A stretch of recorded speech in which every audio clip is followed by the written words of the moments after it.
ਮੈਂ 16 ਸਾਲ ਦੀ ਉਮਰ ਵਿੱਚ ਹੀ ਜਵਾਨ ਹੋ ਗਈ ਸਾਂ। ਪੂਰਾ ਸ਼ਬਾਬ ਝਲਕ ਰਿਹਾ ਸੀ ਮੇਰੇ ਅੰਗਾਂ ਵਿੱਚ। ਲੋਕ ਮੈਨੂੰ ਦੇਖਦੇ ਤਾਂ ਉਹਨਾਂ ਦੀਆਂ ਨਜ਼ਰਾਂ ਕੰਚ ਦੀਆਂ ਦੋ ਗੋਲੀਆਂ ਵਾਂਗ ਮੇਰੀਆਂ ਛਾਤੀਆਂ ਉੱਤੋਂ ਦੀ ਤਿਲਕਦੀਆਂ ਹੋਈਆਂ ਲੰਘ ਜਾਂਦੀਆਂ। ਮੈਂ ਚੂੜੀ ਪਹਿਨਣੀ ਸ਼ੁਰੂ ਕਰ ਦਿੱਤੀ ਸੀ, ਪਰ ਰਾਤ ਨੂੰ ਹਮੇਸ਼ਾ ਇਸ ਨੂੰ ਲਾ ਕੇ ਸੁੱਟ ਦਿੰਦੀ। ਗਰਮੀਆਂ ਵਿੱਚ ਮੈਂ ਛੱਤ ਉੱਤੇ ਸੌਂਦੀ ਤਾਂ ਤਾਰਿਆਂ ਦੀ ਗੂੜੀ ਲੂ ਆਪਣੇ ਅੰਗਾਂ ਉੱਤੇ ਮਹਿਸੂਸ ਕਰਦੀ। ਮੇਰੀਆਂ ਅੱਖਾਂ ਮੀਟੀਆਂ ਜਾਂਦੀਆਂ, ਲੱਤਾਂ ਪਸਾਰ ਕੇ ਮਦਹੋਸ਼ ਸੌਂਦੀ। ਕਈ ਵਾਰ ਮੇਰੀ ਮਾਂ ਮੇਰੀਆਂ ਲੱਤਾਂ ਨੂੰ ਚਾਦਰ ਨਾਲ ਢੱਕ ਦਿੰਦੀ। ਮੈਂ ਫਿਲਮੀ ਰਸਾਲੇ ਅਤੇ ਫੈਸ਼ਨ ਮੈਗਜ਼ੀਨ ਪੜ੍ਹਨ ਦੀ ਸ਼ੌਕੀਨ ਸਾਂ। ਕਵੀਆਂ ਅਤੇ ਆਰਟਿਸਟਾਂ ਬਾਰੇ ਸੋਚਦੀ ਤਾਂ ਹੈਰਾਨ ਹੁੰਦੀ ਕਿ ਇਹ ਲੋਕ ਕਿਵੇਂ ਕਹਾਣੀਆਂ ਅਤੇ ਕਵਿਤਾਵਾਂ ਰਚਦੇ ਹਨ। ਘੁਮਿਆਰ ਨੂੰ ਚੱਕ ਉੱਤੇ ਬੈਠੀ ਸੁਰਾਹੀਆਂ ਅਤੇ ਪਿਆਲੇ ਲਾਉਂਦਿਆਂ ਦੇਖਦੀ ਤਾਂ ਦਿਲ ਵਿੱਚ ਲੂਰੀਆਂ ਉੱਠਦੀਆਂ। ਉਹਨਾਂ ਦੇ ਖੁਰਦਰੇ ਹੱਥਾਂ ਵਿੱਚ ਰਚਨਾ ਦੀ ਕਿੰਨੀ ਸ਼ਕਤੀ ਸੀ। ਮਿੱਟੀ ਦਾ ਤੋਤਾ, ਮਿੱਟੀ ਦੇ ਗਣੇਸ਼ ਦੀ ਮੂਰਤ, ਮਿੱਟੀ ਦਾ ਹਨੂੰਮਾਨ। ਪਲਾਸਟਿਕ ਦੇ ਖਿਡੌਣਿਆਂ ਅਤੇ ਭਾਂਡਿਆਂ ਨਾਲ ਮੈਨੂੰ ਨਫ਼ਰਤ ਸੀ, ਜਿਵੇਂ ਕੱਚਾ ਮਾਸ।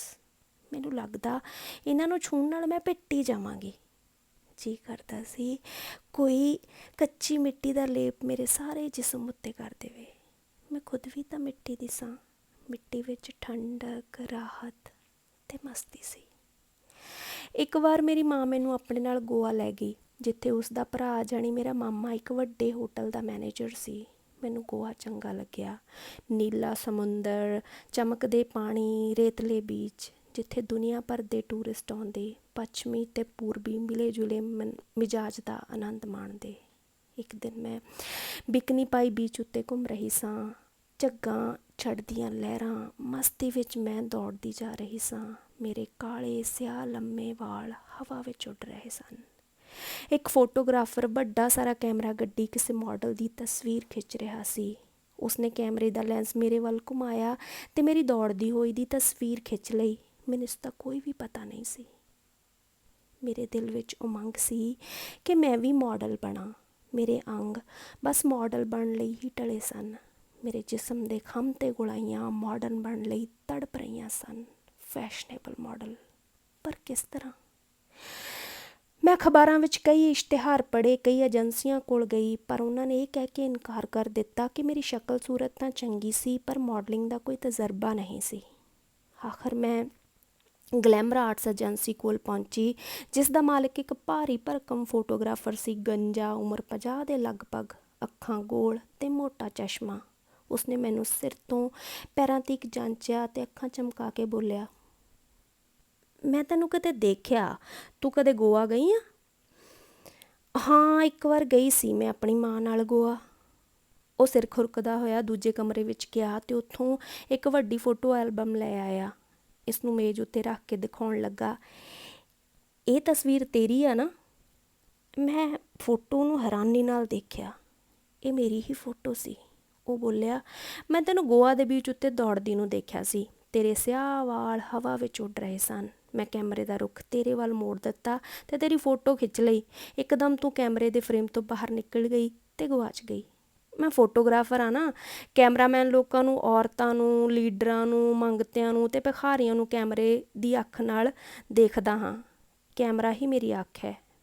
ਮੈਂ ਹੁਸਨ ਅਤੇ ਰੂਪ ਦਾ ਪੁਜਾਰੀ ਹਾਂ। ਹਰ ਚੀਜ਼ ਨੂੰ ਕਿਸੇ ਸੈਟਿੰਗ ਵਿੱਚ ਦੇਖਣ ਦਾ ਆਦੀ। ਮੈਨੂੰ ਗੁਲਾਬ ਦੇ ਫੁੱਲ ਵਿੱਚ ਇੰਨੀ ਦਿਲਚਸਪੀ ਨਹੀਂ ਜਿੰਨੀ ਕੰਡੇਦਾਰ ਕੈਕਟਸ ਵਿੱਚ। ਹਾਲਾਂਕਿ ਕੈਕਟਸ ਨੂੰ ਹੱਥ ਲਾਉਣ ਨੂੰ ਜੀਅ ਨਹੀਂ ਕਰਦਾ, ਪਰ ਕੈਕਟਸ ਕਈ ਐਂਗਲਸ ਤੋਂ ਬਹੁਤ ਖੂਬਸੂਰਤ ਦਿਖਾਈ ਦਿੰਦਾ ਹੈ। ਮੈਂ ਖੂਬਸੂਰਤੀ ਨੂੰ ਕੈਮਰੇ ਵਿੱਚ ਕੈਦ ਕਰਦਾ ਹਾਂ, ਇਸ ਡੱਬੇ ਵਿੱਚ ਫਰੀਜ਼ ਕਰ ਦਿੰਦਾ ਹਾਂ ਅਤੇ ਇਹ ਮੇਰੀ ਮਲਕੀਅਤ ਹੈ।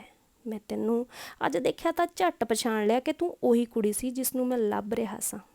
ਦੂਸਰੇ ਦਿਨ ਸਟੂਡੀਓ ਵਿੱਚ ਉਸਨੇ ਕਈ ਪੋਜ਼ਸ ਵਿੱਚ ਮੇਰੀਆਂ ਤਸਵੀਰਾਂ ਖਿੱਚੀਆਂ। ਮੇਰੇ ਲਚਕੀਲੇ ਹੁਸਨ ਨੇ ਉਸ ਉੱਤੇ ਜਾਦੂ ਦਾ ਅਸਰ ਕੀਤਾ। ਮੈਂ ਉਸਦੀ ਅਸਿਸਟੈਂਟ ਬਣ ਗਈ, ਉਸਦੇ ਸਾਰੇ ਕੰਮ ਕਰਨ ਲੱਗੀ ਅਤੇ ਉਹ ਮੇਰਾ ਗੁਰੂ ਅਤੇ ਬੌਸ। ਸਵੇਰ ਤੋਂ ਸ਼ਾਮ ਤੀਕ ਮੈਂ ਉਸ ਨਾਲ ਕੰਮ ਕਰਾਉਂਦੀ।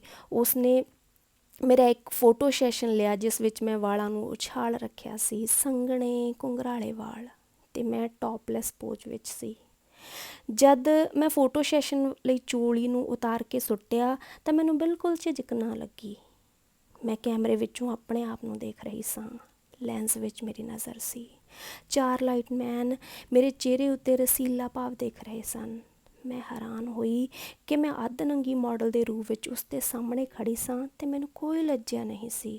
ਨਿਰਮੋਹ, ਨਿਰਭੈ, ਨਿਰਲੇਪ, ਕਿਸੇ ਜੋਗਣ ਵਾਂਗ ਬੇਲਾਗ। ਪਰਵੇਜ਼ ਲਗਾਤਾਰ ਮੇਰੀਆਂ ਤਸਵੀਰਾਂ ਖਿੱਚ ਰਿਹਾ ਸੀ ਅਤੇ ਆਖ ਰਿਹਾ ਸੀ, ਜਿਸਮ ਢਿੱਲਾ, ਰਿਲੈਕਸ, ਹੋਠ ਅੱਧੇ ਖੁੱਲ੍ਹੇ, ਗਰਦਨ ਥੋੜ੍ਹੀ ਟੇਢੀ, ਟਾਕਾਂ ਰਦਾਕੂ ਸੱਜੇ, ਅੱਖਾਂ ਵਿੱਚ ਖੁਮਾਰ, ਜਿਵੇਂ ਮੰਦਰ ਦੀ ਮੂਰਤੀ ਹੋਵੇ ਜਾਂ ਕਿਸੇ ਗੁਫਾ ਦਾ ਪ੍ਰਾਚੀਨ ਚਿੱਤਰ। ਮੈਂ ਪਰਵੇਜ਼ ਦੀ ਉਸ ਆਗਿਆ ਦਾ ਪਾਲਣ ਕੀਤਾ। ਮਹਿਸੂਸ ਕੀਤਾ ਕਿ ਮੇਰੇ ਜਿਸਮ ਦੀ ਆਕ੍ਰਿਤੀ ਉਸ ਦੀ ਕਲਪਨਾ ਅਨੁਸਾਰ ਢਲ ਗਈ ਸੀ। ਪਰਵੇਜ਼ ਬੋਲਿਆ, ਸ਼ਾਲੂ, ਔਰਤ ਦੀ ਜਾਤ BA MA ਦੀਆਂ ਡਿਗਰੀਆਂ ਜਾਂ ਅਮੀਰ ਘਰਾਣੇ ਤੋਂ ਨਹੀਂ ਪਰਖੀ ਜਾਂਦੀ। ਉਸ ਦੀ ਜਾਤ ਦਾ ਉਸ ਦੇ ਵਰਗ ਨਾਲ ਕੋਈ ਤਾਲੁਕ ਨਹੀਂ। ਉਸ ਦੀ ਪਰਖ ਉਸ ਦੇ ਹੁਸਨ ਤੋਂ ਹੁੰਦੀ ਹੈ। ਮੈਂ ਮਾਰਵਾੜੀ ਸੇਠਾਂ ਦੀਆਂ ਬੀਵੀਆਂ ਦੇਖੀਆਂ ਹਨ, ਉੱਚ ਘਰਾਣੇ ਦੀਆਂ ਅਮੀਰ ਔਰਤਾਂ, ਸੋਨੇ ਨਾਲ ਲੱਦੀਆਂ ਹੋਈਆਂ, ਮੋਟੇ ਨੱਕ, ਮੋਟੇ ਢਿੱਡ। ਕੀ ਜਾਤ ਆ ਉਹਨਾਂ ਦੀ? ਉਹ ਹਮੇਸ਼ਾ 3rd ਕਲਾਸ ਦੀਆਂ ਔਰਤਾਂ ਰਹਿਣਗੀਆਂ। ਲੱਖ ਗਹਿਣੇ ਪਹਿਨ ਲੈਣ, ਹੀਰੇ ਮੋਤੀ ਲਟਕਾ ਲੈਣ, ਸ਼ਨੈਲ ਦਾ ਇਤਰ ਛਿੜਕ ਲੈਣ, ਪੈਰਿਸ ਦੇ 6 ਚੱਕਰ ਕੱਟ ਆਉਣ। ਉਹਨਾਂ ਦੀ ਕਲਾਸ, ਉਹਨਾਂ ਦਾ ਮੋਟਾ ਨੱਕ, ਮੋਟਾ ਢਿੱਡ ਨਹੀਂ ਬਦਲਦੇ। ਹੁਸਨ ਦਾ ਕੋਈ ਮਜ਼ਹਬ ਨਹੀਂ ਹੁੰਦਾ, ਕੋਈ ਵਰਗ ਨਹੀਂ ਹੁੰਦਾ। ਹੁਸਨ ਖੁਦ ਇੱਕ ਵਰਗ ਹੈ, ਉੱਚ ਕੋਟੀ ਦਾ ਅਰਿਸਟੋਕਰੈਟ ਵਰਗ। ਹੁਸਨ ਖੁਦ ਇੱਕ ਵਰਗ ਹੈ, ਉੱਚ ਕੋਟੀ ਦਾ ਅਰਿਸਟੋਕਰੈਟ ਵਰਗ। ਸ਼ਾਲੂ, ਤੈਨੂੰ ਕਿਸੇ ਸਮਾਜਿਕ ਦਰਜੇ ਦੀ ਜ਼ਰੂਰਤ ਨਹੀਂ। ਤੂੰ ਆਪਣੇ ਆਪ ਵਿੱਚ ਪੂਰੀ ਹੈ। ਤੂੰ ਸ਼ਾਲੂ ਹੈ, ਸਿਰਫ ਸ਼ਾਲੂ। ਇਹੋ ਤੇਰੀ ਜਾਤ ਹੈ, ਇਹੋ ਤੇਰਾ ਸਮਾਜਿਕ ਦਰਜਾ। ਮੇਰਾ ਸਿਰ ਝੁਕ ਗਿਆ। ਇੱਕ ਦਿਨ ਮੈਂ ਤਸਵੀਰਾਂ ਨੂੰ ਜੋੜ ਰਹੀ ਸਾਂ ਅਤੇ ਨਵੇਂ ਸਟਾਈਲ ਨਾਲ ਉਹਨਾਂ ਦੇ ਲੇਆਊਟ ਤਿਆਰ ਕਰ ਰਹੀ ਸਾਂ। ਮੇਰੀ ਨਜ਼ਰ ਇੱਕ ਵੱਡੀ ਆਰਟ ਬੁੱਕ ਉੱਤੇ ਪਈ ਜੋ ਪਰਵੇਜ਼ ਇੰਟਰਨੈਸ਼ਨਲ ਬੁੱਕ ਫੇਅਰ ਤੋਂ ਖਰੀਦ ਕੇ ਲਿਆਇਆ ਸੀ। ਮੈਂ ਇਸ ਦੇ ਸਫ਼ੇ ਪਲਟਣ ਲੱਗੀ ਤਾਂ ਇਸ ਵਿੱਚ ਛਪੀਆਂ ਕਾਵ ਨਸਲ ਦੇ ਅਫਰੀਕੀ ਆਦਿਵਾਸੀਆਂ ਦੀਆਂ ਨੰਗੀਆਂ ਤਸਵੀਰਾਂ ਸਨ। 6 ਫੁੱਟ, ਸ਼ਾਇਦ 6.5 ਫੁੱਟ ਲੰਮੀਆਂ ਔਰਤਾਂ ਦੇ ਗਠੀਲੇ ਜਿਸਮ, ਪਤਲੀਆਂ ਲੰਮੀਆਂ ਲੱਤਾਂ, ਤਣੀਆਂ ਹੋਈਆਂ ਛਾਤੀਆਂ, ਪ੍ਰੇਮ ਕ੍ਰੀੜਾ ਵਿੱਚ ਮਸਤ। ਇਹਨਾਂ ਤਸਵੀਰਾਂ ਵਿੱਚ ਲੋੜੇ ਦਾ ਹੁਸਨ ਸੀ। ਮੈਨੂੰ ਕੋਈ ਅਸ਼ਲੀਲਤਾ ਨਜ਼ਰ ਹੀ ਨਾ ਆਈ। ਬਹੁਤ ਦੇਰ ਤੱਕ ਮੈਂ ਇਹਨਾਂ ਉੱਤੇ ਹੱਥ ਫੇਰਦੀ ਰਹੀ। ਦਿਲ ਕਰਦਾ ਸੀ ਕਿ ਕੋਈ ਮੇਰੇ ਨਾਲ ਵੀ ਇਸ ਤਰ੍ਹਾਂ ਆਦਕਲੀਨ ਵਰਤਾਰਾ ਕਰੇ, ਅਜਿਹਾ ਪਿਆਰ ਜੋ ਮੇਰੇ ਜਿਸਮ ਅਤੇ ਆਤਮਾ ਨੂੰ ਝੰਜੋੜ ਕੇ ਰੱਖ ਦੇਵੇ।